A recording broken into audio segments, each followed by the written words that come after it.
நம்மை கண்காணித்து நமக்கு வேண்டியதை தருகிற நல்ல தகப்பனுடைய சமூகத்திலே நாம் கூடி வந்திருக்கிறோம்.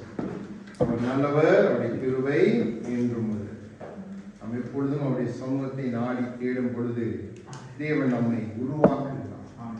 அவர் நமக்கு அவருடைய சமூகத்தை கொடுப்பது ஒரு நல்ல நோக்கத்தோடு நம்மை உருவாக்குவார், நம்மை தம்மோடு கிட்டி நெருங்கி சேர்த்துக் கொள்வது. சபை என்றால் நாம் பாடி துடித்தது போல நாம் எல்லாரும் தனியே ஒரு மனிதனை நம்பி சார்ந்த சபை இல்லை. நீங்க நன்றாக விளங்கிக் கொள்ளுங்க. சபை எல்லாரையும் உள்ளடக்கினதுதான் சபை. நீங்க எல்லாரும் போய் நாம் பாடி துடித்தது போல, பவுல்களை போல, பிலிப்புகளை போல, பேதுருக்களை போல நீங்க கை வைத்த அற்புதம் நடக்கணும். நீங்க உங்களை கொண்டு கர்த்தர் பெரிய காரியம் செய்யணும். அதுக்குத்தான் தேவன் நம்மை அழைத்து உருவாக்குகிறார். அப்போ நாம் இணைந்து செயல்படுற காலம், நாம் இணைந்து தேவ ராஜ்யத்தை நீதியை செய்கிற காலம். அப்போ இந்த காலத்தில் இன்னைக்கு நமக்கு இந்த நாளிலும் தேவன் பேச போகிற வார்த்தைக்கு நேராக நம்மை அர்ப்பணித்து ஒரு விசை தலைகளை தாழ்த்தி நாம் ஜெபம் பண்ணுவோம். நன்றி தகப்பனே, இதோ உங்களுடைய வார்த்தைகளுக்காக நன்றி சொல்லி நீர் பேச போகிற காரியத்தை அப்பா எங்கள் இருதயம் கிரகித்துக் கொள்ளத்தக்க நல்ல இருதயத்தை எங்களுக்கு தாங்க. அப்பா புரிந்து கொள்ளக்கூடிய ஞானத்தை எங்களுக்கு தாங்க. ஆவியானவரே, நீங்க இல்லாம எங்களால் எதையும் புரிந்து கொள்ள முடியாது. நீங்க தான் எங்களுக்கு எல்லாவற்றையும் தெளிவாக சொல்லி தருகிறவர். சொல்லித்தாங்க. உங்க பிள்ளைகள் உணர்வடையணும். உங்க பிள்ளைகள் எல்லாவற்றிலும் இருந்து தப்புவிக்கப்பட்டு உம்மோடு கூட கடைசி நாளிலே பங்கடையத்தக்கதா இந்த நாளிலும் பேசுவீராக என்று அடியேன் உட்பட யாவரையும் பிள்ளைகள் யாவரையும் ஒப்புக் கொடுத்து நீர் பேசும் கர்த்தாவை நாங்கள் கேட்கிறோம் என்று இயேசுவின் நாமத்தில் ஒப்புக் கொடுக்கிறோம். நன்றி சொல்லுகிறோம் நல்ல தகப்பனே. அப்போ நான் கடந்த வாரம் உங்களுக்கு சகோதரன் வழி நடத்தும் பொழுது அவர் சொன்னார், கடந்த வாரம் கற்றுக் கொடுத்தது எப்பொழுது ஞாபகத்திலே நாம் வைத்துக் கொள்வது நமக்கு நலமாயிருக்கும். என்ன நம்ம கேட்டுட்டு மறந்து போகக்கூடாது. அப்போ கடந்த வாரம் நான் உங்களுக்கு கற்றுக் கொடுத்தேன், எப்படி அபிஷேகம் பண்ணப்பட்டவனை வீழ்த்துவதற்கு சத்துரு எப்படி அடிச்சுவடுகளை பின்பற்றுகிறான், எப்படி நமக்கு படுகொலை வெட்டுகிறான், எப்படி நம்மை பின்தொடர்கிறான், எப்படி நமக்கு பதிவு வைக்கிறான் என்ற காரியத்தை உங்களுக்கு நான் கற்றுக் கொடுத்தேன். அப்போ கேட்ட உங்களுக்கு அது ஞாபகத்திலே இருக்கும். ஒருபோது நீங்க மறக்க கூடாது. தேவன் கற்றுக் கொடுக்கிறார் என்றால் எதிரியின் பலத்தை, எதிரியினுடைய தந்திரங்களை அறிந்தவர் நம்மை ஒவ்வொரு நாளும் தப்புவிக்கும்படியாக, நம்மை பாதுகாக்கும்படியாக நமக்கு கற்றுக் கொடுக்கிறார். அப்போ அதன் தொடர்ச்சியாக இந்த நாள் இன்னொரு காரியத்தை பார்க்க போகிறோம். அப்போ நம்மை விழுத்துகிற எதிரியின் பலம் என்ன என்பதை நானும் நீங்களும் புரிந்து கொள்ள. அவன் எப்படி நம்மை விழுத்துவான்?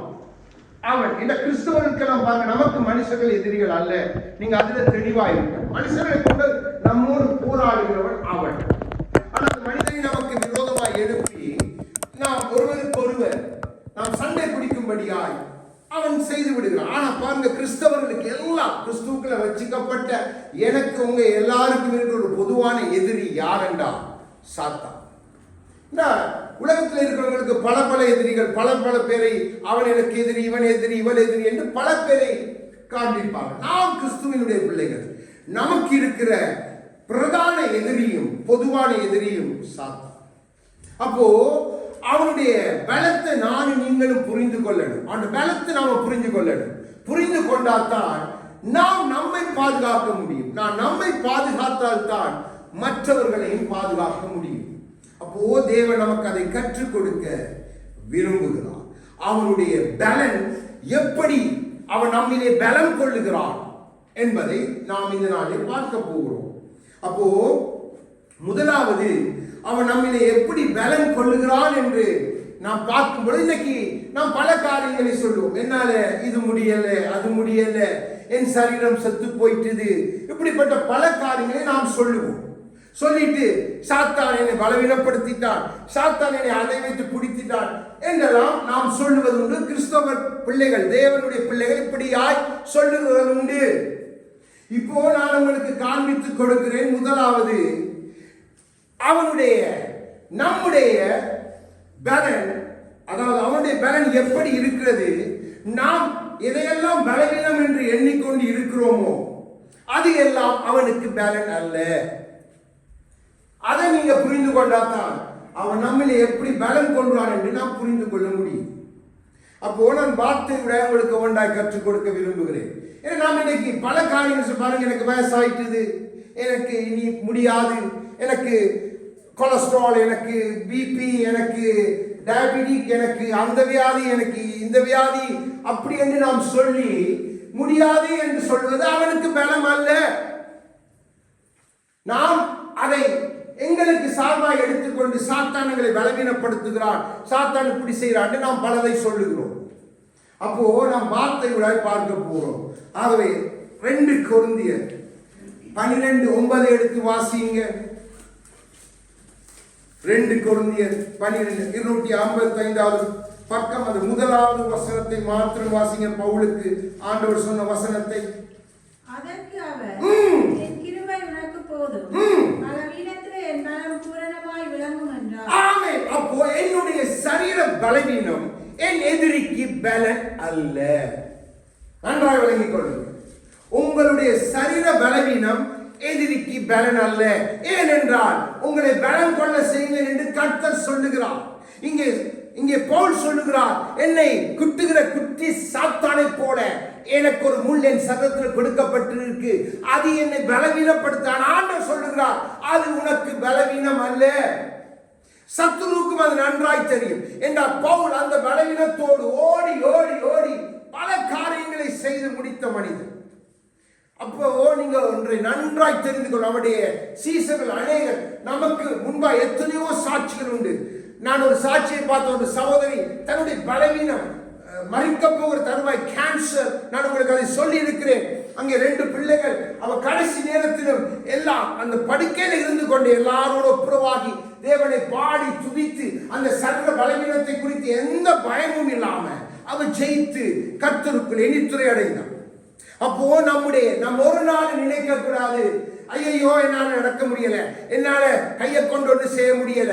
உங்களை படுக்கையில வைத்து, அதான் நீதிமான்கள் தங்கள் படுக்கையில் கம்பீரித்து மகிழ்வார்கள் என்று சங்கீதத்தில் எழுதப்பட்டிருக்கு. ஆண்டவருடைய வசனம் சொல்லுது, நீ முதிர் வயதில் கழிந்து புஷ்டியும் பசுமையுமா இருப்பாய் என்றார். அப்போ சத்துருக்கு அது தெரியும், என்னுடைய சரீர பலவீனம் என் எதிரிக்கு பலன் அல்ல. இதை நீங்க முதலாவது புரிந்து கொள்ள.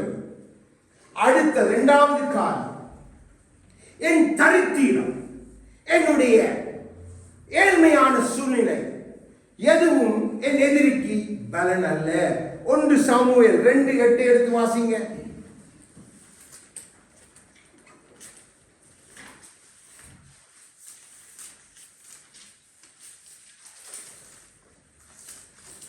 அவர் சிறியவனை புழுதியிலிருந்து எடுத்து பெரியவனை குப்பையிலிருந்து உயர்த்துகிறார், அவர்களை பிரபுக்களோட உட்காரவும். ஆமென், ஆமென். அப்போ பாருங்க, தேவ வசனம் சொன்னது சத்துருக்கு நன்றாய் தெரியும். அவர் ஏழ்மையானவனை, ஒன்றுமில்லாமல் ஆடுகளுக்கும் மாடுகளுக்கு அந்த ஆடுகளை மேய்த்துக் கொண்டிருந்த, எப்படி தாவீதை கொண்டு வந்து அங்கே சிங்காசனத்திலே அமர பண்ணுகிறார், அங்கே கழுதைகளை தேடி கொண்டு வந்த சவுலை பிடித்து சிங்காசனத்திலே அமர பண்ணுகிறார். அப்போ நம்முடைய தரித்திரம் எதிராளிக்கு பலன் அல்ல. என்னோட காசில பாருங்க என்னால் ஊழியம் செய்ய முடியாது, என்னோட பணம் இல்ல பாருங்க ஊழியம் செய்ய முடியாது, எனக்கு அது இல்லை இது இல்லை என்று நாம் சொல்ல முடியாது.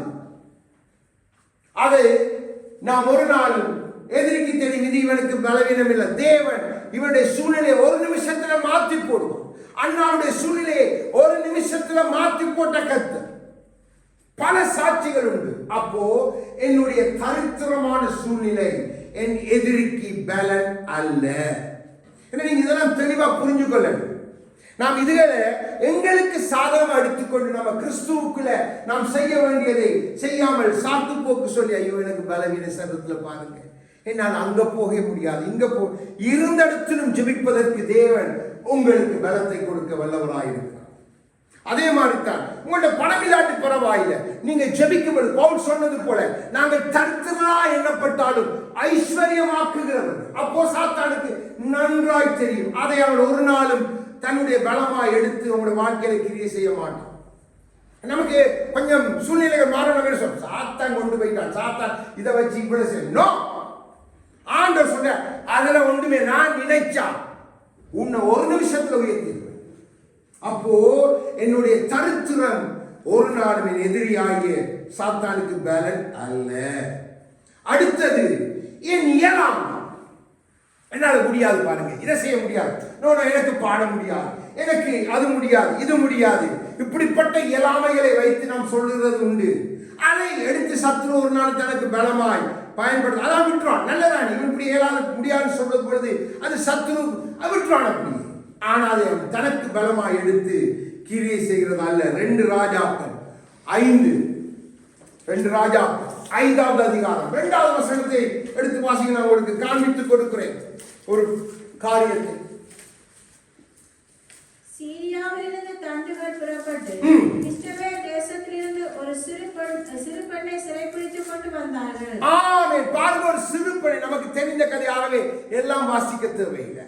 இவர் அந்த சூழ்நிலை, இவளுக்கு தாய் தகப்பன் யார், இவருடைய பின் அனைவரை சிறைப்பிடித்துக் கொண்ட சிறு பெண். எத்தனை வயசு? 10 வயசு 12 வயசு, நமக்கு சிறுமி. அவள் வந்த இடத்துல அவளை சிறையாய் வைத்து வீட்டு வேலை அந்த வேலை செய்யறதுக்கு அவளை பயன்படுத்துகிறாள். ஆனா அவள் அப்படிப்பட்ட சூழ்நிலை என்னால முடியாது என்று அவள் செயல்படாம அங்கே தன்னுடைய எஜமானுடைய குஷ்டத்தை நீக்குவதற்கு ஆலோசனை சொல்லி அந்த மனிதனுடைய குஷ்டத்தை நீக்குவதற்கு வழியை காட்டி அதிலே ஜெயமும் பெறுகிறான்.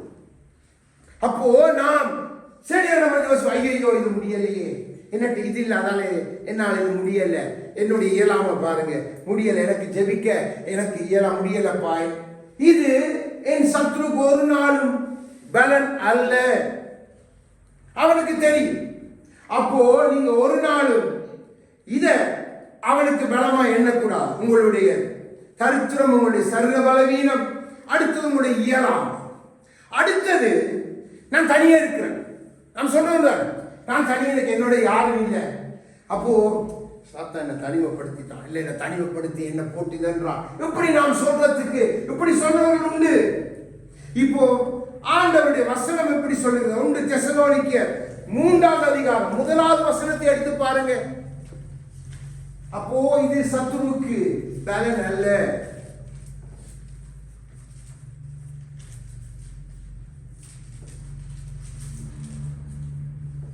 தெசலோனிக்கேயர் 3 1வது அதிகாரம் 1வது வசனம்.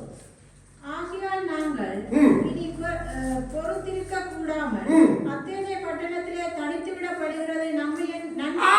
நீங்க பவுல் சொல்லுகிறார், நான் தனித்து விடப்பட்டது நன்மை.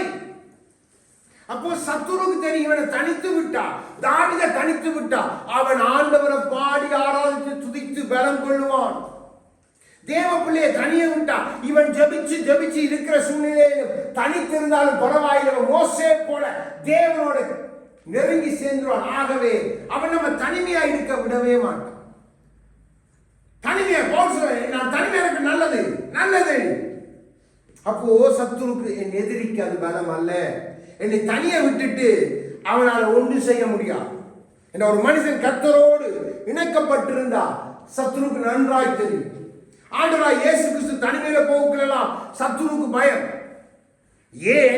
அவர் போகும்பொழுது பிதாவோடு அவருடைய நெருக்கம் அதிகமாகிக் கொண்டிருந்தது. அப்போ அதை எதிரி ஒரு நாளும் தன் பலமாய் எடுத்துக்கொள்வது இல்லை. அடுத்த காலம் என் தள்ளப்பட்ட நிலை. பாருங்க, நான் இப்படிப்பட்ட சூழ்நிலை இருக்கிறேன், நான் அப்படி இருக்கிறேன், இப்படி இருக்கிறேன், நான் தள்ளப்பட்டு என்ன எல்லாரும் தள்ளி விட்டுட்டாங்க என்று நம்ம சொல்லுற நிலையை கூட சத்ரு தனக்கு பலனா எடுப்பது இல்லை. எடுங்க 2 கொரிந்தியர் 4வது அதிகாரம் 8 9 வாசிங்க.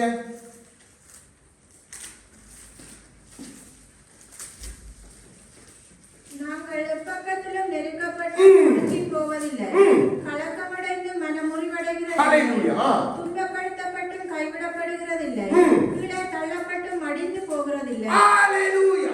சத்துருக்கு நன்றாய் தெரியும் தேவ பிள்ளைகளை எப்படி மரண இருளின் பள்ளத்தாக்களை நடத்தினாலும் அவனுக்கு தெரியும். இல்ல நெருக்கி சூழலை நெருக்கி சவுல போல சூழ்ந்து கொண்டாலும் அவனுக்கு தெரியும் அங்க விடுவிக்க ஒருவர் இருக்கிறார்.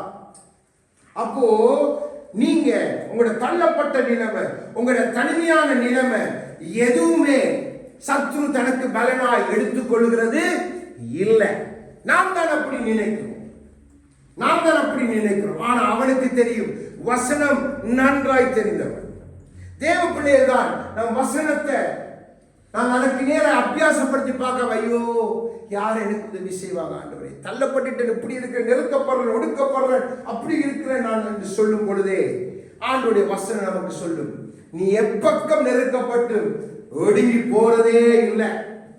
நீ எப்படித்தான் இருந்தாலும் உனக்கு என்னுடைய கரத்தை தள்ளிட்டு யாரும் உனக்கு எதுவும் செய்ய முடியாது. இது தேவ வசனம். அப்போ சத்துருக்கு, நம்முடைய சாத்தான் எதிராளிக்கு நல்லா தெரியும். அதாவது அவன் அதை தன்னுடைய பலமாய் எடுத்துக்கொள்கிறது இல்லை. அடுத்தது நம்முடைய அடிப்படை பாருங்க, நமக்கு ஒரு பின்னணியம், அடிப்படை, ஒரு இயலாமை ஒன்றுமே இல்லை. பாருங்க, நான் இப்படிப்பட்ட அப்படிப்பட்ட நாம் பல காரியங்களை சொல்லலாம். இப்போ பிலிப்பியர் 4:13 வாசிங்க. அடிப்படையான இடத்துல எதுவுமே இல்லையே, எனக்கு பணம் இல்லை, எனக்கு நான் பலவீனம், எனக்கு முடியல, நான் தனிமையானவன், இப்படி பலதை நம்முடைய இல்லாமைகளை சொல்லலாம். பாருங்க வசனம் என்ன சொல்றது, பிலிப்பியர் 4:13, என்னை பலப்படுத்துகிற கிறிஸ்துவினாலே எல்லாவற்றையும் செய்ய எனக்கு பலன். ஆமென். அப்போ அது கூட உங்க எதிராளியாகிய சத்துருக்கு தெரியும், அதை அவன் தன்னுடைய பலமாய் கொள்ள முடியாது. அப்படி எல்லாம் பாருங்க, இவருடைய வாழ்க்கையை நீங்க எடுத்து பார்த்தீங்கன்னா அப்படிப்பட்ட சூழ்நிலையெல்லாம் கர்த்தர் அற்புதமாய் நடத்தி வந்தார். தாவீதை நடத்தி வந்தார், பவுலை, பேதுருவை, பலரை, யோவானை, நமக்கு எல்லாம் வேத வசனம் சாட்சி. அப்போ எதிரிக்கு இது பலம் அல்ல. என்னோட பணம் இல்லையா, என்னுடைய தனிமையோ, இல்ல எனக்கு பலவீனமோ, எனக்கு முடியல, அப்படி இது உலக பார்வைன்னு சொல்லுவாங்க. ஐயா என்கிட்ட பணம் இல்லை, இவனால முடியல, இவனுக்கு சரீரத்தில் அந்த வியாதி இந்த வியாதி, இவனால முடியாது, இது உலகத்தாக்கள் சொல்லுவாங்க. இவன் குஷ்டரோகி, இவனை நீ சொஸ்தமாக மாட்டான், இவனை முடிஞ்சு இவனை பாளையத்துக்கு புறம்பு தள்ளுங்க, இது உலகம். ஆண்டவர் சொல்றார், மனதுருகி சொஸ்தமாக்கி நம்மை மீண்டும் சொல்லுவார், போய் என் ஊழியத்தை செய்ய என்று சொல்லுகிற கர்த்தருடைய பிள்ளைகள். அப்போ நம்முடைய பிசாசான சாத்தானுக்கு நன்றாய் தெரியும். இன்னைக்கு தேவ பிள்ளைகளைத்தான் சொல்றாங்க, ஐயோ இப்படி நடந்துட்டேன், சத்ரு என்னை பலவீனப்படுத்திட்டான், சத்ரு என் சரீரத்தில் இப்படி இருக்கிறான், அப்படி செய்கிறான். ஆனா தேவ வசனம் அதிலே அவன் பலன் கொள்ள விடுகிறது இல்லை. அதிலெல்லாம் நம்மை தேவன் தூக்கி எடுத்து நடத்தி கொண்டு போகிறான். அப்போ சத்துரு நம்மிலே பலன் கொள்ளுகிற காரியம் என்ன என்பதை நம்ம பார்க்க போகிறோம். எதிரிக்கு இவை நான் சொன்னதெல்லாம் எதிரிக்கு பலன் அல்லாத காரியங்கள்.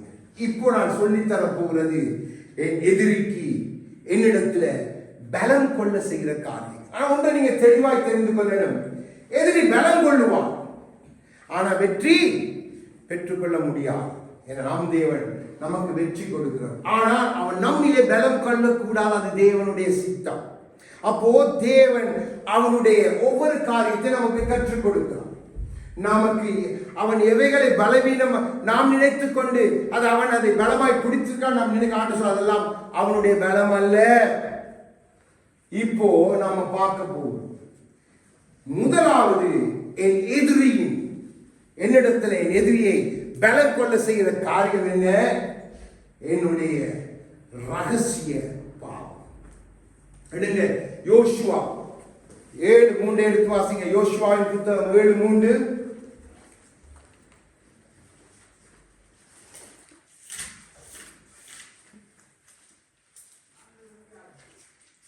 யோசுவாவினிடத்தில் திரும்பி வந்து அவனை நோக்கி, ஜனங்கள் எல்லாரும் போக வேண்டியதில்லை, ஏறக்குறைய 2000-3000 பேர் போய் ஆயியை முறியடிக்கலாம். ஆயி என்று சொன்ன ஒரு சிறிய பட்டணம், ஒரு கொஞ்ச ஜனங்களை உடைய பட்டணம். இங்கே 30 லட்சத்துக்கும் அதிகமானவர்கள் கூடியிருக்க இடத்துல சொல்றாங்க, நம்ம 2000 பேர், ஒரு 3000 போனாலே அந்த பட்டணத்தை பிடிச்சிட்டு வரலாம். ஆனா போனவர்களுக்கு தோல்வி. நன்றாக விளங்கிக் கொள்ளுங்க, ஒரு மனிதனுடைய ரகசிய பாவம் இஷ்டவேலையே கலங்கடித்தது. அப்போ நமக்குள்ள ரகசிய பாவம் இருக்கும் என்று சொன்னான்.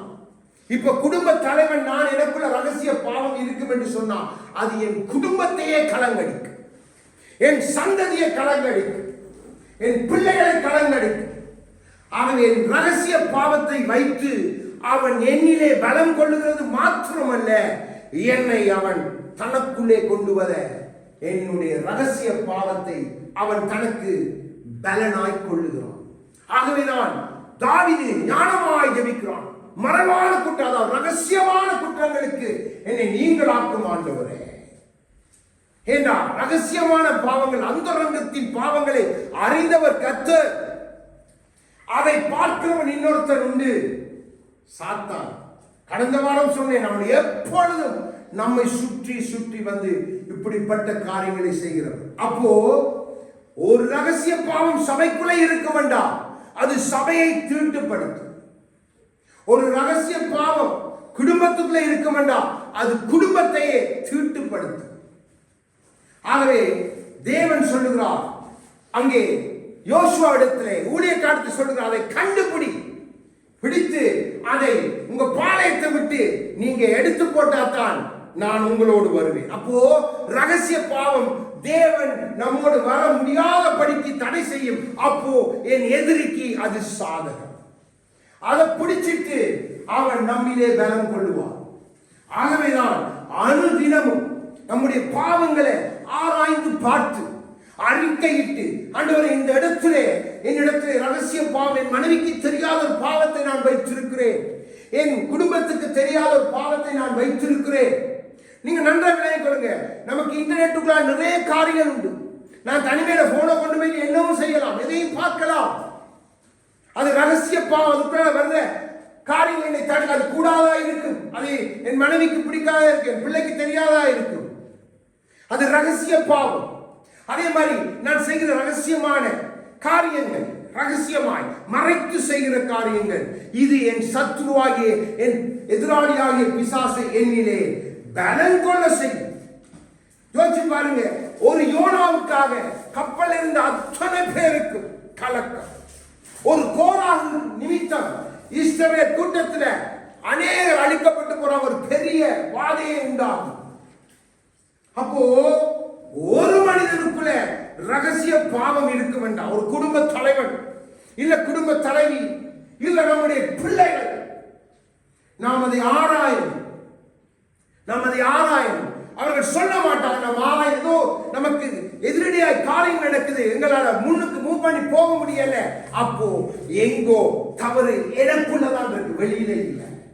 நான் என்னை ஆராயணும். என்னை எதிரி என்ன பலம் கொண்டிருக்கான், ஆனா வெற்றி பெற முடியாது. என்னை வெற்றி பெற செய்கிற கர்த்தரிடத்திலே என் ரகசிய பாவங்களை தாவீது அறிக்கையிட்டது போல நான் அறிக்கையிடும் பொழுது தேவன் என்னை அதிலிருந்து தூக்கி எடுப்பார். அப்போ ரகசிய பாவம் என் எதிரியை என்னிலே பலம் கொள்ள செய்கிறது. அப்போ அது அப்படிப்பட்ட பாவங்கள் நமக்குள்ளே ஆவிதான் ஆண்டவர் சொல்லுகிறார், எல்லாத்தையும் அப்படியே ஜீவபலியன் எல்லாத்தையும் என்னிடம் வச்சுட்டு நான் அக்னியால பரிசுத்த ஆவியானவரை பரிசுத்தப்படுத்தேன். உன் பலத்தால் அல்ல, என் ஆவியானவருடைய பலத்தால் தான் அதை செய்ய முடியும். ஆனா நீ வரணும், உன் ரகசிய பாவத்தை அறிக்கையிட்டு விட்டு நீ வரணும். உன் மனைவிக்கு சொல்ல முடியாது. சிலாக்கள் போனோகிராஃபி பார்ப்பாங்க, அநேகத்தை பார்ப்பாங்க, சொல்ல முடியாது. பரவாயில்லை, நீ வந்து ஆண்டவரிடத்தை சொல்லு, தேவனுக்கு ஒப்புராய்க்கொள், தேவனுக்கு சென்று, அப்பொழுது தேவன் அதை சரிப்படுத்தி உன்னை மீண்டும் நிலை நிறுத்துவார். அப்போ என்னுடைய ரகசிய பாவம் என் எதிரியை என்னிலே பலப்படுத்துகிறது. அடுத்த காரியம், நான் யார் என்று காட்ட விரும்பும் பொழுது, நான் என்னை யார் என்று, நான் யார் தெரியுமா, என்ன இப்படி தெரியுமா என்று நான் காட்ட விரும்பும் பொழுது எதிரி நம்மிலே பலம் கொள்ளுகிறான். எடுங்க ஏசாயா 39:4 எடுத்து வாசிங்க. ஏசாயாவின் புத்தகம் தீர்க்கதரிசி 39:4. அப்பொழுது அவன், உங்களுடைய வீட்டில் என்னத்தை பார்த்தார்கள் என்றான். அதற்கு எசேக்கியா, என் வீட்டில் உள்ளது எல்லாவற்றையும் பார்த்தார்கள், என் பொக்கிஷங்களில் நான் அவர்களுக்கு காண்பியாத பொருள் ஒன்றும் இல்லை என்றான். இப்ப தீர்க்கதரிசி வாரான். எசேக்கியா வியாதிப்பட்டு இருக்கிறான். இப்ப எதிராளியாக பாபிலோன் ராஜா வருகிறான். வந்தா இப்ப நம்ம ஒரு வியாதிப்பட்டிருக்கும் போது நம்ம பார்க்கறதுக்கு யாராவது வந்தா அவங்க ஒரு டீயை கொடுத்து கர்த்தர் ஸ்தோத்திரம், கர்த்தரை சுகப்படுத்துறேன்னு சொல்லிட்டு அனுப்பிடுறாங்க. நம்ம தேவையில்லாத காரியங்கள்லாம் போட்டு போட்டு போட்டு போட்டு போனா எதிரி பார்த்து கொண்டே இருப்பான். இங்க பாருங்க, எசேக்கியா தன்னுடைய வஸ்திரம், தன்னுடைய பொக்கிஷம், கந்தவர்க்கம், ஆயுத சாலை எல்லாத்தையும் திறந்து அழகாய் காட்டினான். இப்போ எல்லாத்தையும் சத்ரு வாரிக்கொண்டு போயிட்டான். அதே மாதிரி தான் நம்முடைய வாழ்க்கையில நாம் கிறிஸ்துக்குள்ள இருக்கிறோம். நம்மை ஒரு நாள் நான் அப்படி ஜெபிக்கணும், இப்படி இதெல்லாம் நமக்கு தேவையில்லை. நாம் அதை வைத்து சத்ரு என்னிலே பலம் கொள்ளுவான். அதை எனக்குள்ளே மேன்மையாய் அகந்தையாய் மாற்றிடுவான். மாற்றும் பொழுது உங்களை அறியாமலே உங்க நடக்க, உங்களோட பார்வை, உங்களோட பேச்சு எல்லாம் மாறிடும். சத்ரு உங்கள்கிட்ட இருந்து 4 காரியங்களை அபகரிப்பான். உங்களுக்கு தெரியாது. உங்களுக்கு கொடுக்கப்பட்ட கர்த்தர் கொடுத்த ஆயுதங்களை உங்களிடத்திலிருந்து அபகரித்துக் கொள்வான். உங்களுக்கு கொடுக்கப்பட்ட ரட்சிப்பின் வஸ்திரத்தை அபகரித்துக் கொள்வான். உங்க மேல வாசனையாய் வீசுகிற அந்த கந்த வர்க்கமாய கிறிஸ்துவினுடைய காரியங்களை உங்களை விட்டு திருடி கொண்டு போயிடுவான். அடுத்து உங்களோட பொக்கிஷம், உங்களுக்கு கொடுக்கப்பட்ட வார்த்தைகளை உங்களை விட்டு திருடி கொண்டு போயிடுவான். அப்போ அது சத்ரு நம்மிலே பலம் கொள்ளுகிற காரியம். கொஞ்ச நாள் பார்த்தா இன்னும் நல்லா இப்படி இருந்தது, கொஞ்ச நாள் எல்லாம் தொய்ந்து ஏன்னா நம்மளோட காரியம் வேறு. நம்மை முதன்மை. நான் யார் தெரியுமா? அதான் சொல்றது. உங்களோட வீட்டுக்குள்ளே கூட யார் வந்தாலும் தேவையில்லாத காரியங்களை காண்பிக்க வேண்டிய எந்த அவசியமும் இல்லை. உங்களை விசாரிக்க வந்தா, விசாரிக்க வருகிறவன் எப்படிப்பட்டவன், பாபிலோன் காரனா, எகிப்திலிருந்து வர்றானா, கவனமா இருந்து கொள்ளுங்க. அப்படியே அனுப்பிடுங்க. வாங்க, டீயை கொடுங்க, எப்படி இருக்கிறீங்க பிரதர், பிரேஸ் லார்ட் பிரதர், கர்த்தர் ஆசீர்வதிப்பார் அனுப்பிடுங்க. இல்லைண்டா வாங்க தேவையான புதுசா டீ வாங்கிட்டு வாங்க, புதிய பார்த்தீங்களா, ரூம் பார்த்தீங்களா, பெட்லாம் பண்ணி வச்சுக்கிறேன். தேவையே இல்லை. அது நான் என்னை எப்படிப்பட்டவன் காண்பிக்கும் பொழுது சத்ரு அங்க வைப்பான். நமக்கு நம்மிலே அவன் பலம் கொள்வான். அப்போ என்னுடைய ரகசிய பாவம் அவனை என்னில் பலம் கொள்ள வைக்கிறது.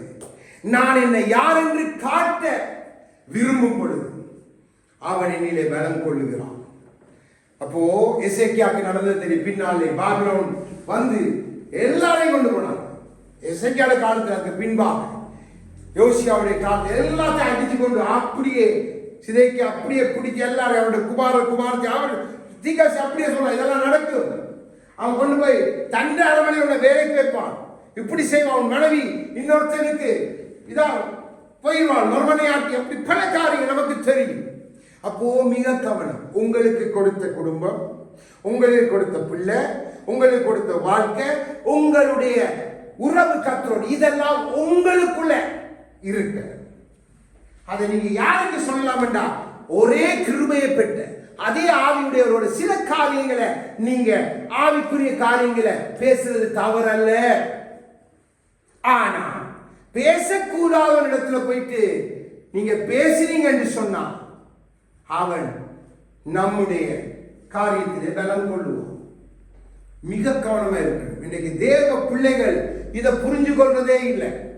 தேவன் நம்மை ஒவ்வொரு காரியமாய் அழகாய் கற்றுவித்து தப்புவித்துக் கொண்டே இருக்கிறான்.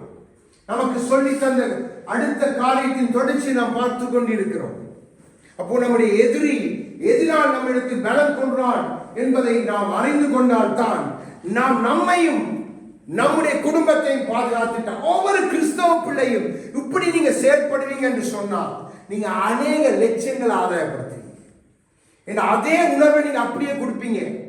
அப்படியே அது கடந்து போய்கொண்டே இருக்கும். அப்போ அது சத்துருக்கு தெரியும். இவன் தன்னை பெரியவனாய் என்ன யார் என்று தெரியுமா என்று காட்ட விரும்புகிறான் என்று உடனே சத்துரு வந்துவான். ஆள் அனுப்பிடுவான். ஆழவாய் காரியத்தை ஒவ்வொன்றாவது உருவான். ஒவ்வொன்று உங்களுக்கு கொடுக்கப்பட்ட ஆயுதங்கள், உங்களுக்கு கொடுக்கப்பட்ட பொக்கிஷங்கள், உங்களுக்கு கொடுக்கப்பட்ட கந்தவர்க்கங்கள், உங்களுக்கு கொடுக்கப்பட்ட ஒவ்வொன்றா மிக கவனமா இருக்க பிள்ளைகளே. கடைசி காலம் இனி நம்ம மனம் திரும்புறதுக்கு இல்ல, நாம் இனி முன்னேறி செல்ற காலம், நம்மை காத்துக் கொண்டு நாம் ஆயத்தப்பட்டு போய்கொண்டிருக்கிற காலம். இப்ப விழுந்து எழும்பி ரிவர்ஸ்ல போய் வந்து போற காலம் அல்ல. அது நம்ம எதிரியை பலம் கொள்ள வச்சுட்டா, அவன் நம்மள பலம் கொண்டா 12 வருஷம் பெரும்பாடு இல்ல 18 வருஷம் கூணல், அதுக்குள்ள கிறிஸ்து வந்துடுவார். நானும் இங்க. ஆகவேதான் ஆண்டவர் அதை விரும்புகிறதே இல்லை. ஆபிரகாமின் சந்ததி அடிமையா இருக்கக்கூடாது என்று நினைக்கிற கர்த்தர் அவருக்கு தெரியும் எதிரி எப்படி பலம் கொள்ளுவான். ஆகவேதான் ஆவியானவர் ஒவ்வொரு காரியங்களை நமக்கு கற்றுக் கொடுக்கிறார். அதான் ஆங்கிலத்தில் சொல்லுவாங்க ஷோ ஆஃப் பண்ணது. அப்போ நம்ம எதுவுமே நம்ம கிறிஸ்துவுக்குள்ள இருந்தா கிறிஸ்துவத்தான் காண்பிக்கணும், கிறிஸ்துவுடைய பாதையை தான் காண்பிக்கணும், கிறிஸ்துவுடைய வார்த்தையை தான் காண்பிக்கணும். அதுதான் அவரை காண்பிக்கிறது. நான் பாடி துதிச்சோமே உண்மை போல இருக்கணுமே ஆண்டவரே என்றா நாம் அப்படி செயல்படும். அது இரண்டாவது காரியம். மூன்றாவது காரியம், நான் விட்டு வைக்கிற காரியங்கள், நான் செய்யாம விட்டு வைக்கிற காரியங்களிலே எதிரி பலம் கொள்ளுவான். அது அவனுக்கு பலனாய் மாறிவிடும். எடுங்க நியாயாதிகளின் புஸ்தகம் 1வது அதிகாரம் 19வது வசனத்தை வாசிங்க. நியாயாதிபதிகளின் புஸ்தகம் 1வது அதிகாரம் 19வது வசனம்.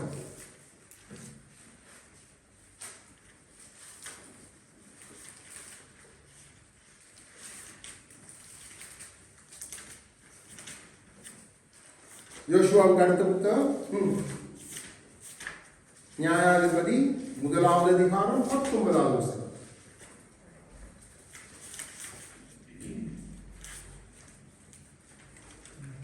அடுத்தவங்க வாசிங்க.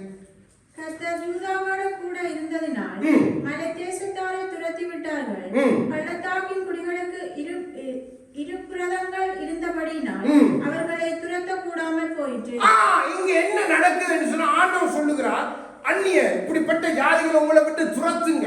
இப்போ மலைக்கு ஏறி போகிறது கஷ்டமா, பள்ளத்தாக்குல இருந்து காரியம் செய்யறது கஷ்டமா? மலைக்கு ஏறி போய் யுத்தம் பண்றது கஷ்டம். இப்ப மலையை இருந்தவங்களை துரத்திட்டாங்க, ஆனா பள்ளத்தாக்குல விட்டுட்டாங்க. எங்க விட்டுட்டாங்க? பள்ளத்தாக்குல விட்டுட்டாங்க. முடியாததை முடிய பண்ணிட்டாங்க கர்த்தருடைய இதால. ஆனா இலகுவா இருந்தத பயத்தினால விட்டுட்டாங்க. இப்போ விட்டபடியினால என்ன நடக்குது? நம்முடைய வாழ்க்கையில் இப்படித்தான்.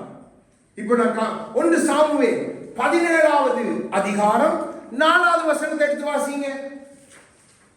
இப்போ பள்ளத்தாக்குல விட்டுட்டாங்க. இப்போ நான் காண்பித்துக் கொடுக்கிறேன். இது எப்படி இஸ்ரவேலருக்கு எதிராய் எழும்பி வருகிறது.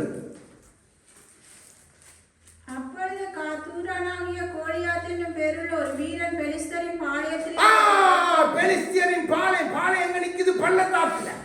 இப்போ பள்ளத்தாக்குல விட்டாங்க. அப்போ கோலியாத் எப்படி இருந்திருப்பான் நமக்கு தெரியாது. இல்ல கோலியாத்துல தாய்தாப்பன் தப்பி இருப்பாங்க. அங்கிருந்து எழும்புகிறான் எதிரி. நம்முடைய வாழ்க்கையிலும் தேவன் சொல்ற, உனக்கு கோபம் வேண்டாம், உனக்கு பொறாமை வேண்டாம், உனக்கு எரிச்சல் வேண்டாம், உனக்கு அநீதியான காரியங்கள் வேண்டாம் வேண்டாம், விட்டுடுங்க. உடனே விட்டுருங்க. நீங்க அதை விடாம அதை விட்டு வைச்சீங்கன்னு சொன்னா அங்க இருந்து உங்க எதிரி உங்களை பலம் கொள்ளுவான். எப்போ பார்த்தாலும் கொஞ்ச நாளைக்கு அமைதி, பிறகு போகும். கொஞ்ச நாளைக்கு நல்ல குணம், பிறகு எரிச்சல். கொஞ்ச நாளைக்கு அதெல்லாம் பிறகு பொறாமை. நாம் விட்டு வைக்கிறது. தேவன் நமக்கு தேவன் சொன்னதை செய்திருந்தாங்கண்டா இன்றைக்கு இந்த பெலிஸ்தியர் என்று சொல்லி ஒரு தேசத்தை உருவாக்கி வைத்துக் கொண்டு சத்ரு இன்று வரைக்கும் ஆடுகிறான் பாருங்க. ஆனா பலங்கொள்ள விடையில் ஆண்டவர் தாவீதை எழுப்புகிறார், நல்ல கர்த்தர். ஆனா எங்க விட்டாங்களோ, எந்த பாளையத்துல விட்டாங்களோ, மேலே இருந்து அடிச்சுட்டாங்க. மலைக்கேறி போய் மலைக்கேறு தான் கஷ்டம். அடிச்சவன் அடித்தது இங்க அடிக்கிறது இலகு. ஆனா தாவீது பின்பாய் வந்து தேவ கிருபையில அவனை அடிக்கிறான்.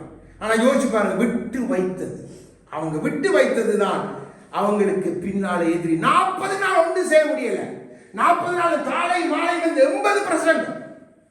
காலையில ஒரு பிரசங்கம் பண்ணுகிறான், மாலையில வந்து ஒரு பிரசங்கம் பண்றான். எதிராக இங்க பிரசங்கம் பண்ண வேண்டியவங்களுக்கு ஒரு வாயும் வரல, வாயை மூடிட்டு இருக்கிறாங்க. தாவீது வந்து பிரசங்கத்தை எடுக்கும் வரைக்கும், சொல்லும் வரைக்கும் இவங்க 40 நாளும் போறது நின்றுடுவாங்க, வந்து கத்திட்டு போவாங்க. பிறகு திருப்பி மாலையில வந்து கத்துவாங்க. ஒண்ணு செய்யல. இஸ்ரவேல் பாளையமே நடுங்க. அன்றைக்கு பயத்தின் நிமித்தம் அவர்கள் அதை விட்டபடி அதே பயத்தை கொண்டு சத்துரு பலம் கொண்டு இவங்க விட்ட காரியத்திலே அவன் பலம் கொண்டு வருகிறான்.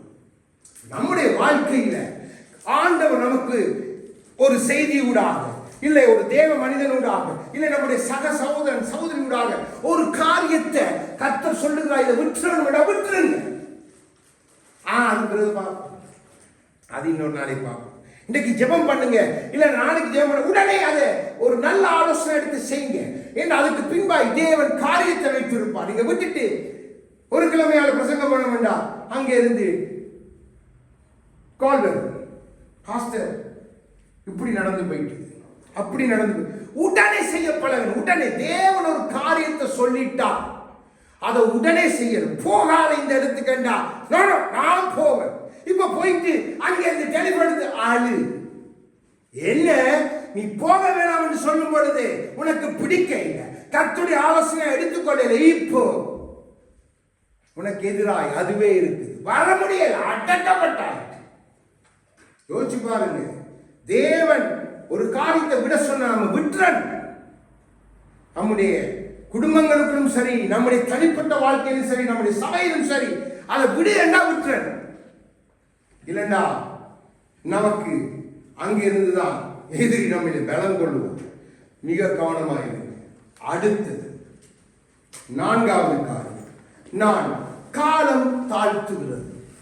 ஆண்டவர் சொன்னதை இந்த அடுத்த வருஷம் பார்க்கலாம், அதுக்கு அடுத்த வருஷம் பார்க்கலாம் என்று நான் காலம் தாழ்த்துறது, அது என் எதிரியை என்னிலே பலம் கொள்ள செய்கிறது.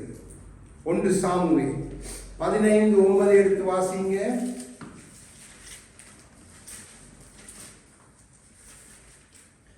சவுலும் ஜனங்களும் ஆகாயையும் ஆடு மாடுகளில் முதல் தரமானவைகளையும் இரண்டாம் தரமானவைகளையும் ஆட்டுக்குட்டிகளையும் நலமான எல்லாவற்றையும் அழித்து போட மனதில்லாமல் தப்பித்து வைத்து அற்பமானவைகளும் உதவாதவைகளுமான சகல வஸ்துக்களையும் முற்றிலும் அழித்து போட்டான். இப்போ நீங்க பாருங்க, சவுல்ட்ட ஆண்டவர் சொல்லுகிறார், ராஜால இருந்து எல்லாரையும் அழிச்சிரு சவுலே. இப்ப சவுல் என்ன செய்யறான்னு சொன்னா, ராஜாவை பிடித்து கொண்டு வந்து எத்தனை நாள் வைக்கிறான்? 2 நாள். 2 நாள் கழிச்சு அங்க சாமுவேல் வந்துதான் அவனை வெட்டுகிறான். அவன் 2 நாள் காலம் தாழ்த்தினது. 2 நாள் அவன் அந்த ராஜாவை விட்டு வைத்தது. எஸ்தர் 3வது அதிகாரம் எடுங்க. 1வது எஸ்தர் 3வது அதிகாரம் 1வது வசனத்தை வாசிங்க. அவன் ராஜாவை விட்டு வைத்தது 2 நாள் தான் காலம் தாழ்த்தினான். சவுல் சொன்னதை செய்ய பாருங்க. எஸ்தர் 3:1.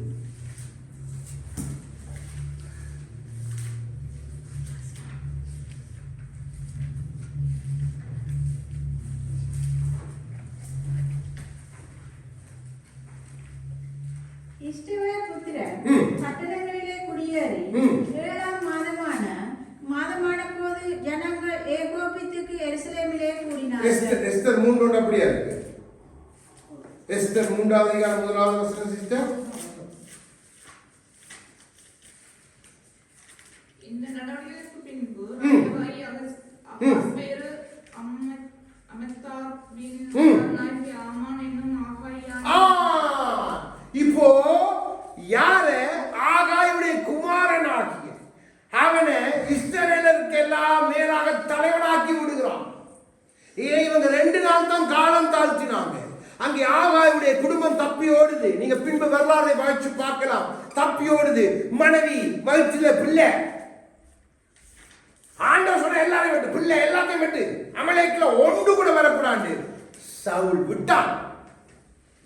அங்கே முழு இஸ்ரவேலுக்கு எதிரி அங்கே இருந்து எழும்புகிறான். அதன் நிமித்தம் சவுலும் ஒரு அமலேக்கினுடைய கையினால் மறித்து போகிறான். நீங்க காலம் தாழ்த்துற காரியத்தில் எதிரி பலம் கொள்வான். அது உங்களை அழிவுக்கு நேராக இருக்கு. நீங்க காலம் ஆண்டவர் சொன்னா இந்த காலத்தில் இப்படி செயல்பட, அந்த காலத்தில் நீங்க அப்படித்தான் செயல்படணும். அப்படி இல்லைன்னு சொன்னா ஆண்டவர் இது வேண்டாம், இது சாபத்தூட்டு, இதை கொன்றாத, இதை எரித்து போடு, இல்ல அதை குப்பையில போட்டு மூடி ஏதாவது அவங்க உடனடியாக செய்யறாங்க. 2 நாள் ஐயோ இவ்வளவு காசு கொடுத்து வேண்டிய பொருள், இதை எப்படி இதற்கு நீங்க யோசிப்பீங்கன்னு சொன்ன அந்த நீங்க யோசிக்கிற அந்த நாட்கள் அது காணும் சாத்தானுக்கு. அவன் பலம் கொன்றுவான். அப்போ உடனடியாக காரியம் தலைகளாய் மாறும். கர்த்தர் உங்களுக்கு எச்சரித்தான், கர்த்தர் ஒரு காரியத்தை உங்களுக்கு சொன்னார், ஒரு தரிசனம் சொப்பனம் எந்த இதில் ஒரு ஊழியனோடாக இல்ல ஏதாவது ஒரு ஆலோசனை சொன்னா அதை உடனடியாக வைத்து கர்த்தர் பாதத்தில் இருந்து நீங்க காலம் தாழ்த்தவே கூடாது. காலம் தாழ்த்தி பொறுமையாக செயல்படுறதை கர்த்தரை ஆவியானவர் நமக்கு காண்பிப்பார். ஆனா சிலது ஆண்டவர் சொல்லுவார் காலம் தாழ்த்தாத. ஏன்னா பல காலம் தாழ்த்தி அமலேக்கியரை விட்டு வந்தார். இவங்க எகிப்திலிருந்து வரும்பொழுது அமலேக்கி வந்து பின்பாளையத்தை அடிக்கிறான். ஆனா ஆண்டவர் பார்த்து கொண்டே வந்து கடைசியில சவுலை கொண்டு வந்து சொல்றார். அது தேவனுடைய இருதயத்துக்கு விசனமா போயிட்டு துக்கப்பட்டார். இவன் ஏன் நான் ராஜாவாய் ஆக்கினேன் என்று தேவன் துக்கப்பட்டார். எதற்கா இவனை நான் ரட்சித்தேன், எதற்கா இவனை நான் ரட்சித்தேன் என்று தேவன் துக்கப்படுகிற அளவுக்கு நாம் காலம் தாழ்த்துறபடியினால் காரியங்கள் மாறிவிடும். மிக கவனமாய். அப்போ அது நம்முடைய சத்துருவை நம்மிலே பலம் கொள்ள செய்கிறது. அடுத்த காரியம் என் தவறான அறிக்கைகள் என் சத்துருவை என்னில் பலம் கொள்ள பண்ணுகிறது. ஆண்டவருடைய வசனம் என்ன சொல்கிறது? யோவேல் தீர்க்கதரிசியின் புத்தகம் யோவேல் 3:10 எடுத்து வாசிங்க.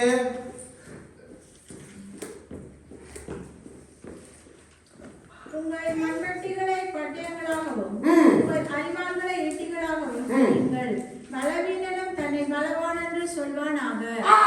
வேத வசனம் சொல்லுது பலவீனனும் தன்னை பலவான் என்று சொல்லணும், தரித்திரனும் தன்னை செழிப்புள்ளவன் என்று சொல்லணும், வயோதிகனும் தன்னை இளைஞன் என்று சொல்லணும். இதுதான் நல்ல அறிக்கை.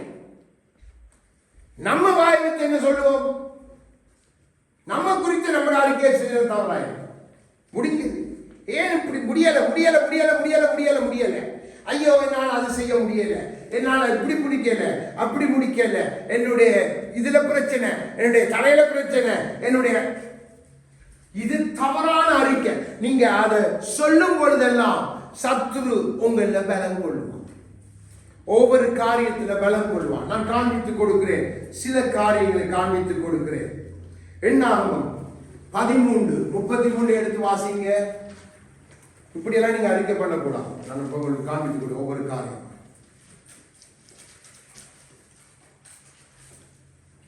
அங்கே ராட்சத பிறவியான ஏனோக்கின் குமாரனாகிய ராட்சதரையும் கண்டோம். நாங்கள் எங்கள் பார்வைக்கு வெட்டுக்கிளிகளை இப்ப என்ன சொல்ல வாராங்க இவங்கண்டா? அவங்கள பாருங்க பெரிய ஆட்கள். இப்ப ஆண்டவரன் சொல்றாரு போயிட்டு நீ அடி, நான் கூட வருவேன். இப்ப 2 பேர் பிரிஞ்சு சொல்றாங்க கர்த்தர் நம்மோட இருக்க நிச்சயமா ஜெயிப்பண்டு. ஆனா இங்க ஒரு கூட்டம் சொல்லுது ஐயோ எங்களால முடியாது.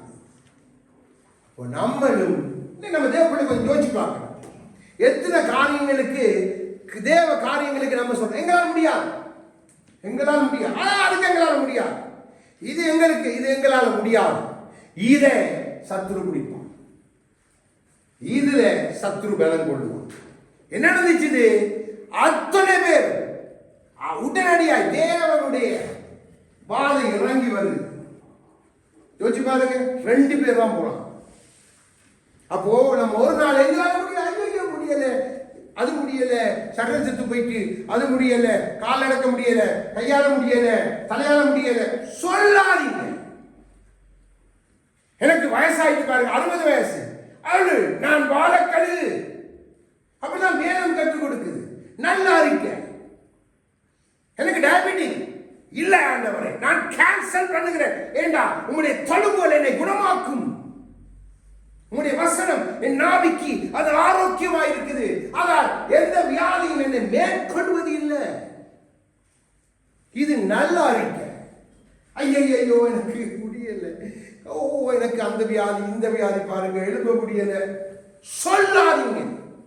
அப்படி சொல்ல சத்ரு உங்களை பலம் கொள்வாங்க. சொல்லக்கூடாது. மிக கவனம்.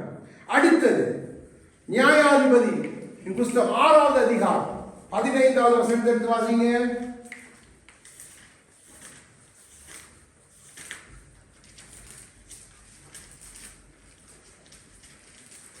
அதற்கு அவன் ஆண்டவரே, நான் இஸ்ரவேலை எதனாலே ரட்சிப்பேன்? இதோ மனாசேயின் என் குடும்பம் மிகவும் எளியது. என்னடா ஆண்டவரே, ஐயோ செய்யாதீங்கப்பா, எனக்கு இது செய்யலாப்பா, எனக்கு பேக்ரவுண்ட்ல பாருங்க, என் அப்பா பாஸ்டர் இல்லை, என் குடும்பத்தில் யாரும் ரெசிப் பண்ணல, என் குடும்பத்தை ஒருத்தரும் ஜெபித்ததில்லை, இது என்னால முடியாது ஆண்டவரே சொல்லாதீங்க.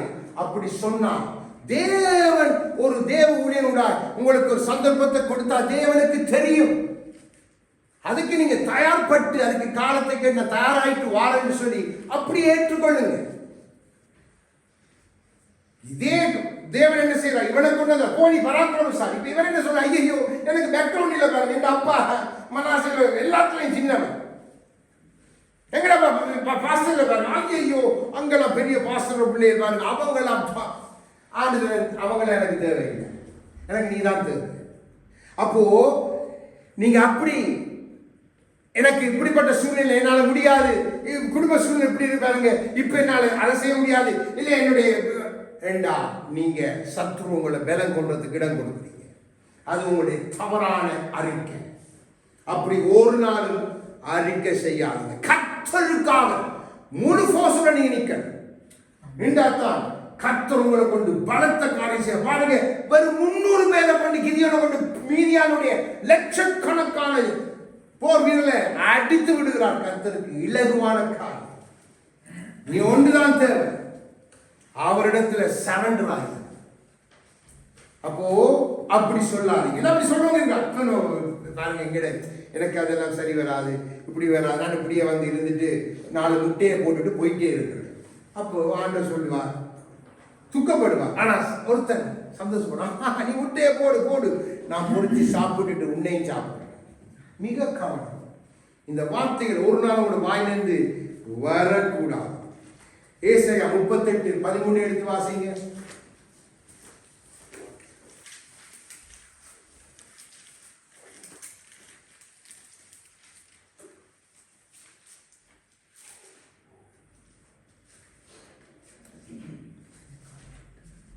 நான் தவறான அறிக்கையை எப்படி என்று காண்பித்துக் கொடுக்கிறேன், அதுக்கு தான் இதை சொல்லிக் கொடுக்கிறேன். சொல்லுங்க, வாசிங்க.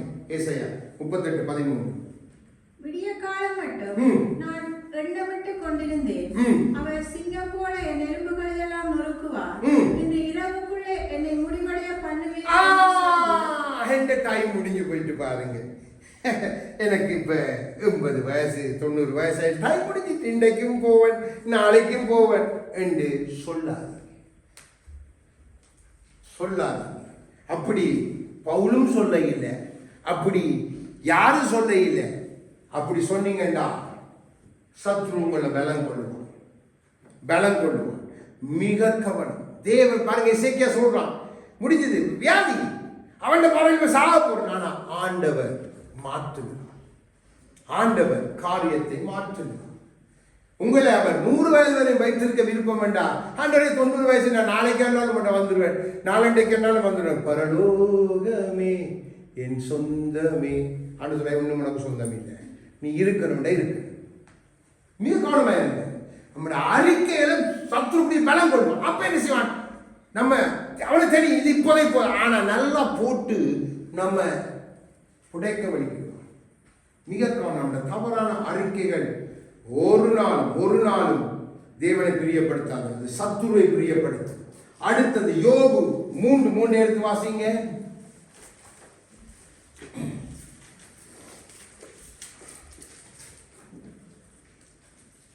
நான் பிறந்த நாளும் ஒரு ஆண் பிள்ளை உற்பத்தியாயிற்று என்று சொல்லப்பட்ட ராத்திரியும் அழிவதாக. நான் அதிர்ஷ்டம் இல்லாதவன் பாருங்க. கிறிஸ்துக்குள்ள வந்து எனக்கு அதிர்ஷ்டம் இல்லை, நான் வெளியில இருந்தேன்னு எனக்கு அதிர்ஷ்டம் இல்லை. நான் ஏன் பிறந்தேன், நான் ஏன் இன்னும் கிறிஸ்துக்குள்ள வாழ்றேன், நான் அதிர்ஷ்டம் இல்லாதவன் பாருங்க. நீங்க சொன்னாலே சாத்தான் உங்களை பலப்படுத்தும். இப்படி சொன்ன யோபுக்கு தெரியாது, பின்னிலைமை ரெட்டிப்பாய் ஆசீர்வதிக்க கர்த்தர் சித்தம் கொண்டிருக்கிறார். சாத்தான் அதை தடுக்க போறான் என்பது அவனுக்கு தெரியாது. அந்த வாயின் அறிக்கையை பார்த்தீங்களா? எரேமியாவும் சபிக்கிறான் தான் பிறந்த நாள். ஆனா எரேமியாவை தேவன் பெரிய தீகள் எதிரின் கையிலிருந்து தப்புவிக்க போறான் என்பது அவனுக்கு தெரியாது. யோசிச்சு பாருங்க, நம்முடைய தவறான அறிக்கையில சத்ரு பலம் கொள்ளுவான். அப்போ நான் சொல்ல முடியாது, சொல்லக்கூடாது. எனக்கு அதிர்ஷ்டம் பாருங்க, கிறிஸ்துக்களே வந்தாலும் எனக்கு அதையே தொடருதே, கிறிஸ்துக்கள் வந்தாலும் வியாதி பாருங்க, கிறிஸ்துக்கள் வந்தாலும் இப்படி இருக்கு பாருங்க, எனக்கு ஒரு அதிர்ஷ்டம் இல்லையா சொல்லாதீங்க. ஒரு நாள் சொல்லாதீங்க. அதை சத்ரு நீங்க சொல்லணும். நான் கிறிஸ்துவுக்குள்ள வந்திருக்கிறேன். நான் கருத்துனா எண்ணப்பட்டாலும் நான் ஐஸ்வர்யவான். என்னோட வசனம் அப்படித்தான் சொல்லுது. நான் வியாதியஸ்தன் அல்ல, நான் கிறிஸ்துவின் தழும்புகளில் நான் சுகமானவன். என்னை எதுவும் சேதப்படுத்த முடியாது. நான் கிறிஸ்துவிடத்துல வந்தபடி நான் உலகத்துல இருக்கிற எல்லாரை காட்டிலும் நான் தான் அதிர்ஷ்டசாலி. மேலான ராஜ்யத்தை பெற்றுக்கொண்டேன், மேலானவைகளை பெற்றுக்கொண்டேன். அப்படி அறிக்கை செய்யணும். நீங்க மாறி இன்னைக்கு கிறிஸ்தவ பிள்ளைகள் வாயிசில் ஆக்கட்டுக்காக ஐயோ பாஸ்டர் நாளைக்கு செத்தாலும் நல்ல பாஸ்டர் 70 வயசுக்கு ஆயிடுச்சு பிள்ளை எப்படி நாளைக்கு செத்து நல்லா இருக்கும். நாளைக்கு செத்து என்ன செய்ய போறீங்க? யோசிச்சு பாருங்க. இப்படி கிடைக்கிறவங்க உண்டு. ஆண்டவர் நல்லவர். நீங்க முதலாவது உங்க அப்பாவை நன்றாய் தெரிஞ்சு கொள்ளணும். ஆனால் அவர் எதிரியினுடைய காரியங்களை நமக்கு காண்பித்து கொடுக்கிறார். அடுத்தது சங்கீதம் 10:1 எடுத்து வாசிங்க. நான் உங்கள் தவறான அறிக்கைகளை காண்பித்துக் கொண்டிருக்கிறேன். சில வசனங்களை பார்த்து கர்த்தாவே தூரத்தில் நிற்கிறேன். ஆபத்து நேரிடுகிற சமயங்களில் நீரே மறைந்திருக்கிறீர். எனக்கு உதவ நீர் இல்லை, எனக்கு உதவ உத்தரவு இல்லை, என்னை விட்டுட்டீரே. நான் இப்ப என்ன செய்ய? நான் இப்ப 4 கொண்டுதான் சாகணும். நான் தற்கொலை பண்ணி சாகணும். நான் விஷத்தை பிடிச்சி சாகணும். நான் அதை போட்டு சாகணும். நான் விட்டா இப்படி சாக போறேன், அப்படி சாக போறேன். இன்னைக்கு இப்படி கிறிஸ்தவ பிள்ளைகள் சொல்றது உண்டு. என்ன பாசம் இருந்து என்ன செய்யற? இருந்து என்ன செய்யற? உன்னை கிறிஸ்து ரட்சித்திருக்கிறார். நீ தற்கொலை செய்து உன் உடம்ப அழிவுக்கு நேரா கொண்டு போறதுக்கு அல்ல. சொல்லாதீங்க ஐயோ என்ன சூழ்நிலை அடைக்கப்பட்டு அப்படி இருக்குது, எனக்கு உதவ யாரும் இல்லை, ஏன் தூரமாய் நிற்கிறீங்க சொல்லாதீங்க. கர்த்தர் ஒரு நாள் உன்னை விட்டு விலகுவதை கைவிட வார்த்தை சொல்லிட்டார். எந்த சூழ்நிலையில நம்ம தூக்க வல்லவராய் இருக்கிறார். இப்ப சத்துரு இதை பார்த்துட்டு யோகமா இருக்கார். ஆண்டவரே நீ எனக்கு முன்னும் பின்னெல்லாம் சுத்தி இருந்தாலும் இப்ப இந்த கண்ணுக்கு தெரியல, ஆனா நான் பொன்னாவில் இருக்கிற தாங்க ஆண்டவரே. ஆனா அது வரைக்கும் சத்துரு அடிப்பான். அதாவது அவன் ஞானமா சொல்லுகிறான். ஏன்னா முன்னுக்கு அறிக்கையெல்லாம் சரியில்லை. யோபுட சில அறிக்கைகள் சரியில்லை. ஆனா யோபுக்கு இத்தனை திரளான வார்த்தைகள் சொல்லப்படையில்லை. நமக்கு ஆண்டவர் அழகாய் நிறைய வாக்குத்தத்தங்களை நமக்கு கொடுத்துக்கிறார் கிறிஸ்துவுக்குள்ள. அப்போ உங்களுடைய தவறான அறிக்கைகள் உங்க எதிராளியாகிய பிசாசுக்கு பேனர். அடுத்து யாக்கோபு 1:14 எடுத்து வாசிங்க.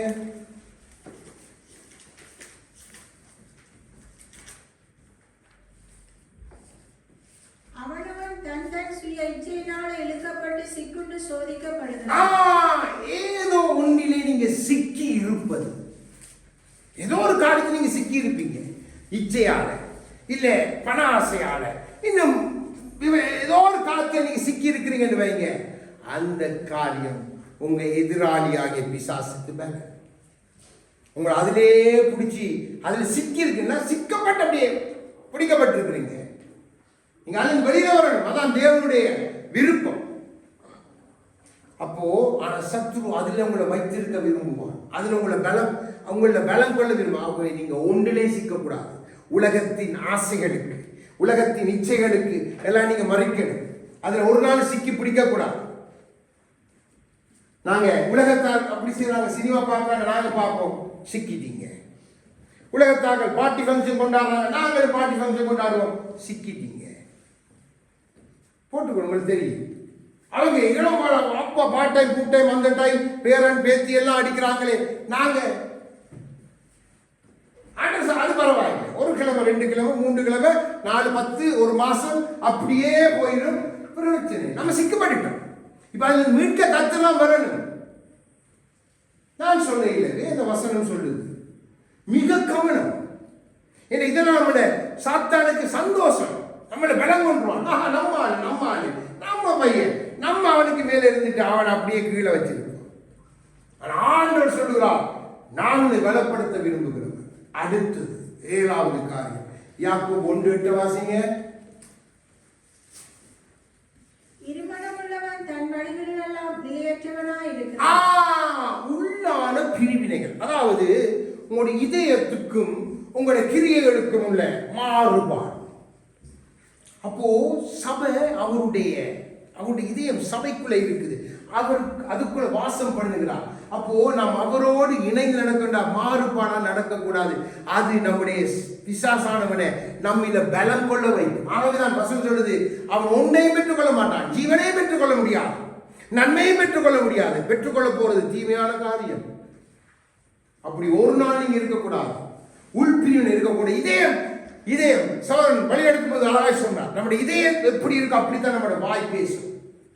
நம்முடைய இதயத்துக்கு நான் எல்லாத்தையும் நம்ம அடக்கி வச்சுட்டு வெளியில கையை கொடுக்குறது இதன்றது இல்லை. நம்ம மற்றவங்களோட போயிட்டு இதன்றது, ஆனா உள்ளுக்குள்ள எல்லாம் எரிஞ்சு கொண்டு இருக்கும். வேணாம், இதை விட்டுருங்க. அது சத்துருவை உங்களிலே பலம் கொள்ள செய்யும். அடுத்த காரியம் லூக்கா 14 இன்னும் 2 காரியங்களை பார்த்து நாங்கள் முடிக்க போகிறோம்.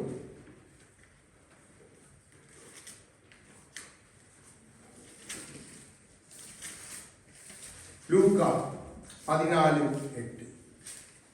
ஒருவனால் கல்யாணத்துக்கு நீ அழைக்கப்பட்டிருக்கும் போது பந்தியில் முதன்மையான இடத்தில் உட்காராதே. என்ன நம்ம எல்லாத்துலயும் முன்னிலைமைப்படுத்துறோம். நாங்க பாருங்க, அதான் ஒரு ஆரம்பத்திலே சொன்னேன், சபை கிறிஸ்து சம்பாதித்தது. என்ன நாம் முன்னிலைப்படுத்தக்கூடாது. நம்ம எல்லாரும் அவருக்குள்ள முன்னணியத்தோம் எல்லாம். ஆனா அந்த ஒழுங்கின்படி போகலாம். அவர் நம்ம உயர்த்த விதத்துல ஒவ்வொருத்தராக உயர்த்தி கொண்டு போவார். அவங்களோட என்ன மதிக்க பாத்தீங்களா, அவருக்கு சாப்பாடு போட்டு கொடுத்தா எனக்கு தரையில்லை, அப்படி அது சரி வரல. அந்த இதெல்லாம் புரியுது. நம்ம முன்னணிப்படுத்த நினைக்கிற காரியங்கள் தேவ பிள்ளைகளுக்குள்ள இது இருக்கவே கூடாது. நீங்க எவ்வளவுக்கு போய் உங்களோட தாழ்மையில கீழே அமர்ந்திருக்கிறீங்களோ அந்த நேரம் வரும் பொழுது அவங்க வந்து அங்க இருக்கிறீங்க, நீங்க தெரியாது. அப்போ நீங்க எங்க யாருடைய ஒரு பெரிய ஊழியத்துக்கு நீங்க சபைக்கு எங்க போனாலும் நீங்க சாதாரண போய் எங்கேயாவது கீழே எங்கேயாவது இருக்க பழகுங்க. அந்த நேரம் தேவன் அந்த ஊழியக்காரனோட எங்களை உயர்த்தி கொடுக்க வேண்டிய ஸ்தானத்தை கொடுப்பான். நம்ம ஒரு நாள் நம்ம முன்னிலை ஊழியம் பெரிய இட்டாலியன் வந்து பாருங்க, சொல்லுங்க ஒரு மாஸ்டர்டா வந்து இருக்கிறேன், ஓகே எங்க எனக்கு சீட் போட்டுக்கிறீங்க, முன்னிலை அங்கேயா, நான் வந்து இருக்கிறேன். நோ, தேவையில்லை. சில பேர் கார் கதவை திறந்து விட ஒரு ஆள் வேணும், என்ன அவ்வளவு அங்க பெரிய முன்னிலை தேவையில்லை.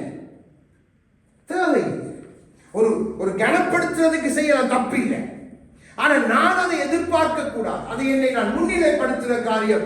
அது என் எதிராளியாகிய பிசாசானவனுக்கு நல்லா வாட்சி போயிடும். ஒரு நாள் நினைக்கக்கூடாது. அப்படி நம்ம அந்த நினைவே தேவ பிள்ளைகளுக்கு ஆண்டவரே சிறு பிள்ளைய போல இது, சிறு பிள்ளைய போல இது. அவனை தான் பரலோராஜ் முன்னிலைப்படுத்தி அப்படி அது வேண்டவே வேணும். யாராவது வந்து இறங்கி கீழே கண்டா ஓகே இருக்க ரெடியா இருக்கணும். நீங்க அப்படியெல்லாம் இருக்கிறாங்க தெரியுமா, நான் சொல்றேன் நீங்க இருக்கு அப்படியெல்லாம் சொல்லுங்க. ஏன்னா அதுதான் டெஸ்ட் வருது. நான் உங்களை அடித்து உங்களை கத்தை சரிப்படுத்த விரும்புகிறான். ஆனா சத்துரு உங்களுக்குள்ள மாறுபாடானதை கொடுத்து அவன் உங்களை பலம் கொள்ள விரும்புகிறான். விட்டு கொடுத்துறாங்க. அப்போ நம்மை முன்னிலைப்படுத்துற என்ன நமக்கு இருக்கவே கூடாது, நம்முடைய சத்துருவுக்கு பலம்.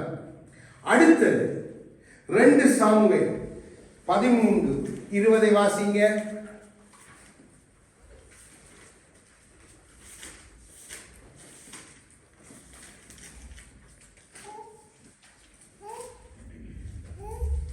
இஸ்ரவேலர் யாவரும் அவரவர் தங்கள் கொழுவிருப்புகளையும் தங்கள் மண்வெட்டிகளையும் தங்கள் 2 சாமுவேல் 13:20 அப்படியா இருக்கு.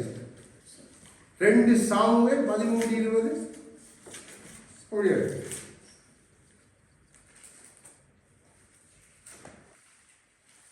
அப்பொழுது அவன் சகோதரனாகிய அப்சலோம் அவனை பார்த்து, உன் சகோதரனாகிய அம்மோன் உன்னில் இருந்தானோ, இப்போது உன் சகோதரியே மௌனமாயிரு, அவன் உன்னுடைய சகோதரன், இந்த காரியத்தை உன் மனதிலே வைக்காது என்றான்.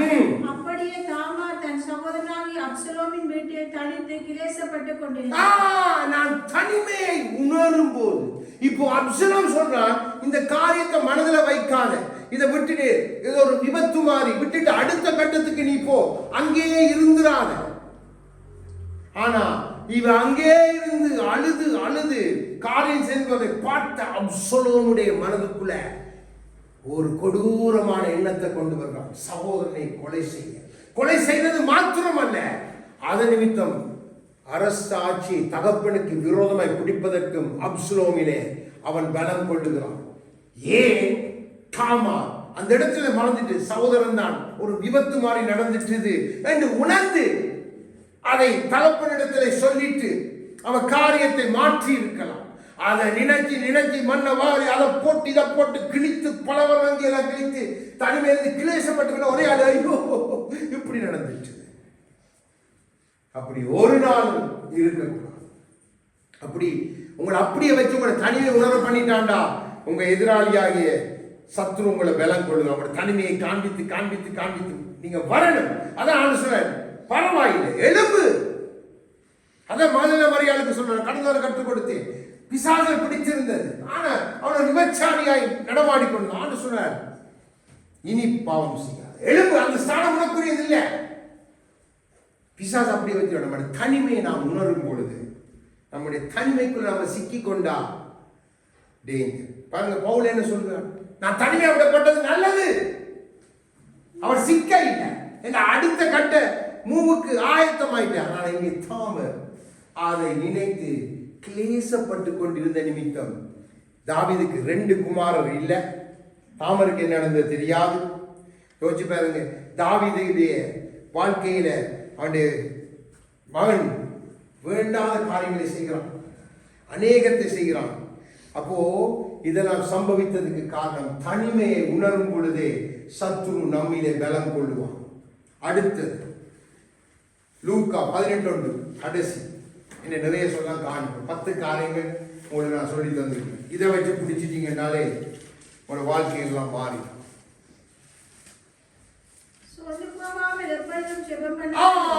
என் சோர்வு என் எதிராளிக்கு இன்னைக்கு இன்னைக்கு ஜெபிக்கிறேன், ஒரே டயர்டாருங்க. அப்படி ஜெயிப்போம். காலையில் அவசர வேலைகளையும் போயிட்டேன், ஜெபிக்கல. பின்ன ஐயோ டயர்ட், வேலை செய்து முறிஞ்சி வந்திருக்கிறேன். ஐயோ ஒரு கிழமையா பைபிளை பார்க்க டைமே இல்லை. என் சோர்வு நமக்கு காலையில முதல் எழும்பின உடனே தேவ சமூகம், வீட்டை வந்த பிறகு தேவ சமூகம், படுக்க போவது தேவ சமூகம். அது நம்முடைய இருதயத்திலே உற்சாகத்தை கொண்டு வரும். நம்முடைய சோர்வை நீக்கி போடும். என்னெல்லாம் வேலை செய்து நீங்க வீட்டை வந்துட்டு ஒரு குளியலை போட்டு தேவ சமூகத்துல போய் பைபிளை கையில் எடுத்த உடனே உங்களுக்கு ஒரு உற்சாகம். எத்தனை பேர் உணர்ந்திருக்கிறீங்க? உற்சாகம், சோர்வு போயிடும். ஆனா பயங்கர மாடு மாதிரி கழுத மாதிரி பொதி சுமந்துதான் வந்திருக்கும். ஆனா தேவன் நம்முடைய சோர்வை நீக்கி போடுங்க. சாத்தா நமக்கு சோர்வை கொடுத்து ஆவிதான் சோம்பேறியே கவனம் பண்ணி வேதம் வச்சிருக்குது. நாளைக்கு ஜெயிப்போம், அடுத்த கிழமை போவோம் சபைக்கு, நாளை அதுக்கு அடுத்த கிழமை போவோம், இல்லை அடுத்த கிழமை அதை செய்வோம், அடுத்த கிழமை அப்படி பார்ப்போம். ஒரு நாள் இருக்காங்க. நீங்க செய்ய வேண்டியதை அந்தந்த டைம்ல செய்ய. நீங்க ரட்சிக்கப்பட்ட தேவ பிள்ளைண்டா காலை மாலை ஜெபம். நீ வரலாற்றில் உங்களுக்கு ஒரு மனிதரை வைத்து உங்களுக்கு சில காரியங்களை கற்றுக் கொடுக்க, அப்போ இன்னும் ஆழமாய் காரியங்களை நாம் புரிந்து கொள்ளலாம். நம்ம அப்படி இருக்க. அப்போ இதெல்லாம் என் சத்ருவுக்கு என்னில் பலம் கொள்ள வைக்கிறது. நான் முதல் சொன்ன காரியங்கள் அது அவனுக்கு பலன் அல்ல. இப்ப நான் சொன்ன இந்த 10 காரியங்கள் என் சத்ரு என்னிலே பலம் கொள்ளுகிறான். இப்போ ஆண்டோடைய வசனம் நாம் தியானித்தோம்.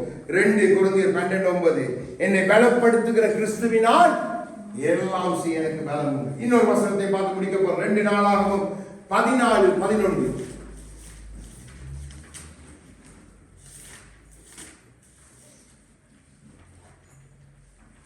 ஆசா தன் தேவனாகிய கர்த்தரை நோக்கி கூப்பிட்டு, கர்த்தாவே பலமுள்ளவனுக்காகிலும் பலனற்றவனுக்காகிலும் உதவி செய்கிறது உமக்கு லேசான காரியம். நம்முடைய கர்த்தருக்கு லேசான காரியம். நம் சத்ரு நம்மிலே பலம் கொள்ளுகிற மாதிரி காண்பித்தாலும் அது வெற்றி கொடுக்கிறது என்னமோ நாம் ஆராதிக்கிற பலத்தினாலும் அல்ல, பராக்கிரமத்தினாலும் அல்ல, என் ஆவினால் ஆகும் என்று சொன்ன கர்த்தருடைய பலத்தை பற்றி கொண்டா நம்மை இவைகள் ஒன்றும் நம்ம எல்லாம் எழுப்பிடுவோம் உடனடியா. இப்படி அவன் பலம் கொள்ளும் பொழுதே ஆவியானவர் நம்மை பலப்படுத்துவான், நம்மை எழும்ப சொல்லுவான்.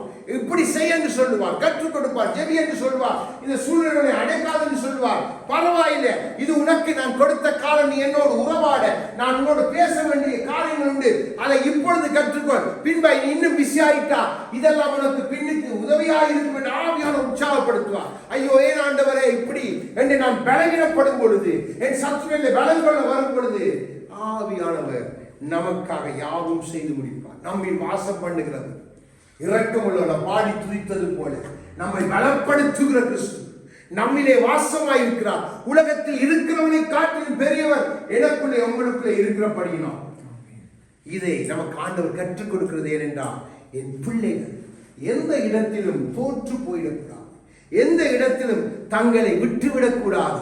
இப்படிப்பட்ட சூழ்நிலைகள் வரும், ஆனாலும் என் பிள்ளைகள் எழும்பணும், என் பிள்ளைகள் வெற்றி பெறணும். அதைத்தான் நமக்கு முன்னோடினவர்கள் செய்து முடித்தார்கள், அநேக பரிசுத்தவான்கள் செய்கிறார்கள். ஆகவே என்னுடைய பலவீனம் என் சத்துருவின் பலம் என்று நான் நினைப்பதெல்லாம் அவனுக்கு பலன் அல்ல. அவன் என்னில் எப்படி பலன் கொள்ளுகிறான் என்பதை நமக்கு ஆவியானவர் கற்றுக் கொடுத்திருக்கிறார். இப்போ நம்முடைய நிலை, நம்மை நாம் ஆராய்ந்து பார்க்கணும், நம் குடும்பங்களை ஆராய்ந்து பார்க்கணும், நம் பிள்ளைகளை ஆராய்ந்து பார்க்கணும், நம்முடைய சூழ்நிலைகளை ஆராய்ந்து பார்க்கணும், நம்முடைய சபையை ஆராய்ந்து பார்க்கணும். என்றா அப்படி செய்வது நல்லது. அது நம்மிலே அவன் பலம் கொள்ளாத படிக்கு நாம் இணைந்து செயல்பட்டு இணைந்து பலம் கொண்டு என்ன பாருங்க, நாம் இணைந்து இருந்தால், அதான் இந்த இருமனம் இருக்கக்கூடாது, நம்ம இணைந்து இருந்தால் கிறிஸ்து நம்மிலே பலம் கொள்ளுவார், கிறிஸ்து நம்மிலே பெரிய காரியம் செய்வார். ஆவியானவர் தம் பலத்தினால் எல்லாவற்றையும் செய்து முடிப்பார். அப்போ தேவன் நமக்கு கற்றுக் கொடுத்த வார்த்தைகளின் படியே நான் என் பலவீனமாய் கருதுவது என் எதிரிக்கு பலன் அல்ல. நான் பிடிக்கப்பட்டிருக்கிறேன், நான் அசட்டை பண்ணுகிறேன், நான் விட்டு விடுகிறேன், நான் காலம் தாழ்த்துகிறேன், நான் செயல்படாத காரியங்கள் தான் அவனுக்கு என்னிலே பலமாய் மாறுகிறது. அப்போ சபை அப்படி இருக்கக்கூடாது. சபை அதின் காலத்துல ஜெபம் வரணும், ஜெபிக்கணும்.